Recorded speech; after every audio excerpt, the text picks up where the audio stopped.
ফেসবুকে দেখতে দেখতে আমি নিজেও নিয়ে চলে আসলাম সেই ভাইরাল ডিম রেসিপি। বাসায় অনেক বেশি রান্না বান্না করা হচ্ছে, কারণ ইদানিং বাসাতেই থাকা হয়, তাই আজাইরা বসে থাকলে শয়তান একটু নাড়া দিবই। আমরা নিজেরাও এই ভাইরাল ডিম রেসিপি তৈরি করে দেখলাম, কেমন হয়েছে সেটাই আজ আপনাদেরকে শেয়ার করব।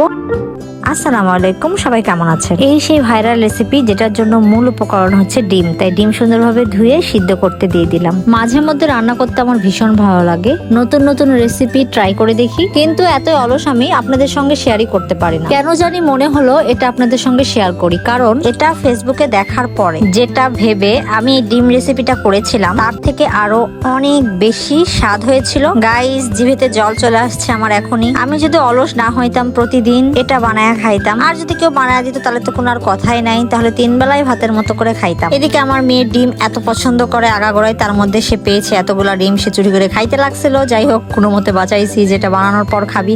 তারপর ডিমগুলো সুন্দরভাবে কেটে কেটে নিচ্ছি। আর এই ডিম রেসিপিতে যেটা যেটা লাগবে, কাসুন্দি লাগবে, শসা লাগবে, পেঁয়াজ লাগবে, মরিচ লাগবে, লেবু লাগবে, চাট মশলা লাগবে। ডিম রেসিপির মজা বাড়াইতে অবশ্যই দিতে হবে টমেটোর সস আর সাথে তেঁতুলের চাটনি। This is the look. এরপর আপনার কাজ থাকবে যা তা যত রকম মশলাপাতি আছে দিবেন। আমি এখানে কাঁচামরিচ দিছি, তারপরও আমি এখানে জিরা গুঁড়া, ধনে গুঁড়া দিছি।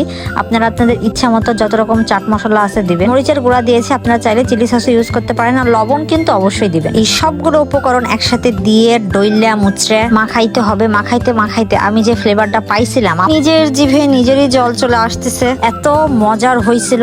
আর এই ডিম রেসিপি অবশ্যই একটু হাফ বয়েল করে সিদ্ধ করবেন, তাহলে আরো অনেক মজা হবে। যদি কেউ সিদ্ধ ডিম না খেতে পারেন, আমার মনে হয় বাসায় একবার হলেও এটা ট্রাই করে দেখবেন। ট্রাস্ট মি গাইস, আমার মনে হয় এটা আপনাদের প্রতিদিন খাইতে মন চাইবে। ডিমের এক্সট্রা মশলা বেঁচে গেছিল, ওগুলো দিয়ে খাচ্ছিলাম, কি যে মজা ছিল। যারা এখনো ট্রাই করেননি অবশ্যই ট্রাই করলে আমাকে দাওয়াত দিবেন কিন্তু।